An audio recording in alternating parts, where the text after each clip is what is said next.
Garden in the Sky, Rooftop Urban Farming ke arah kelestarian alam sekitar, tanaman sayur berdaun menggunakan hidroponik.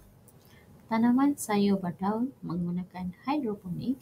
Topik 2, kaedah penanaman.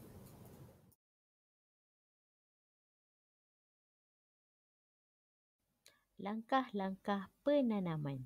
Langkah pertama, membasuh sabut kelapa iaitu kokopit. Kokopit digunakan kerana ianya mempunyai khasiat rendah, mudah didapati, mempunyai ciri anti kulat, memegang air dengan baik, ringan dan sebagainya. Ia juga merupakan bahan mesra alam sekitar berbanding menggunakan span atau net. Kokopit boleh mempunyai kandungan garam sodium klorat yang tinggi.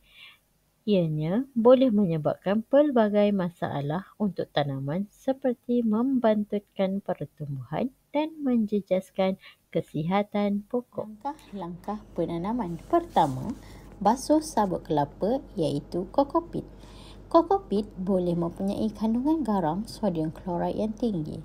Ianya boleh menyebabkan pelbagai masalah untuk tanaman seperti membantutkan pertumbuhan dan menjejaskan kesihatan pokok. Jadi, sebelum menanam, letakkan kokopit ke dalam bekas tanaman dan siram dengan air hingga basah sepenuhnya untuk mengurangkan kandungan garam di dalam kokopit. Proses ini dinamakan flushing. Langkah kedua, masukkan sabut kelapa ataupun kokopit ke dalam net pot sebanyak 3/4 dari tinggi pot tersebut.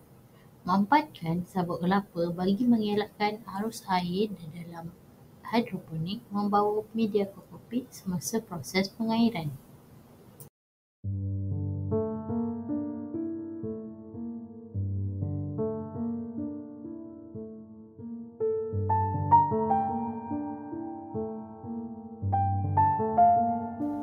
Langkah ketiga, masukkan benih sayuran ke dalam pot yang berisi kokopit.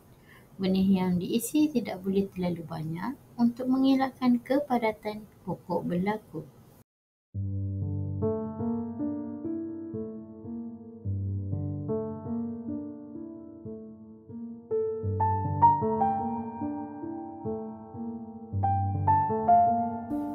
Langkah keempat, masukkan peat moss dalam anggaran 1 lapisan tanah.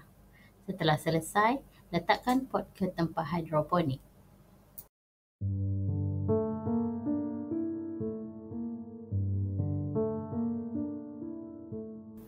Kelima, bancuhkan baja dengan sukatan yang bersesuaian. Kaedah pembancuhan baja akan diterangkan di dalam topik 3. Bacaan isi perlu meningkat setiap minggu bagi memastikan larutan nutrien sentiasa mencukupi dan mengikut kadar keperluan pokok. Langkah keenam, setelah 7 hari, sisih dan buang lebihan anak pokok yang telah tumbuh.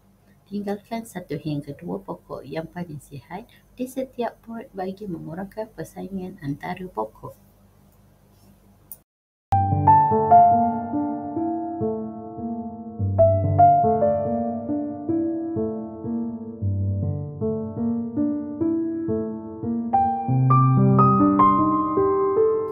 Langkah terakhir dalam proses penanaman adalah penuaian.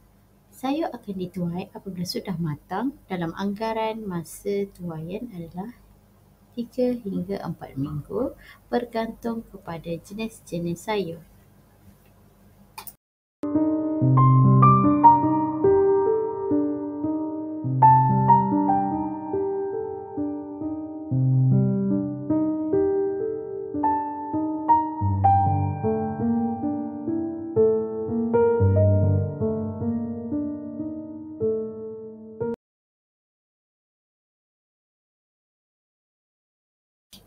Tanaman berdaun yang sesuai untuk tanaman hidroponik. Pertama adalah sayur kangkung yang mengambil masa 4 minggu dan kekerapan menuai adalah 8 kali setahun. Yang kedua adalah bayam, jangka masa tanaman 4 minggu, kekerapan 8 kali setahun. Yang ketiga adalah sawi, Jangka masa tanaman adalah 4 minggu dan kekerapan setahun adalah 8 kali. Yang keempat adalah sayur kailan. Jangka masa tanaman adalah 4 minggu, kekerapan juga adalah 8 kali setahun. Kobis, jangka masa tanaman adalah 3 bulan, kekerapan adalah sebanyak 3 kali setahun.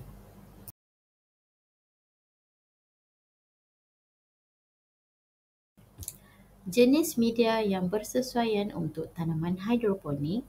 Fungsi media adalah untuk memegang air dan nutrien, menyokong tanaman, membekalkan pengudaraan yang baik untuk akar tanaman. Contoh media yang boleh digunakan adalah kokopit, rock wool, perlite, vermiculite, hydroball dan juga spun.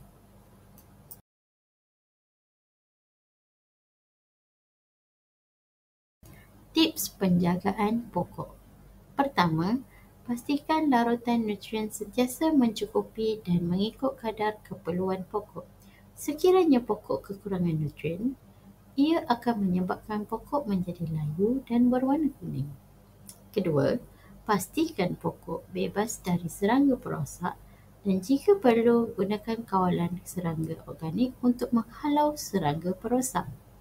Yang ketiga, tangki nutrien perlu ditutup dengan kemas bagi menghalang pembiakan nyamuk. Lubang pada sistem hidroponik juga perlu sentiasa ditutup. Sekian sahaja untuk topik 2 iaitu kaedah penanaman. Kita akan sambung untuk topik 3 iaitu kaedah pembajaan. Sekian, terima kasih.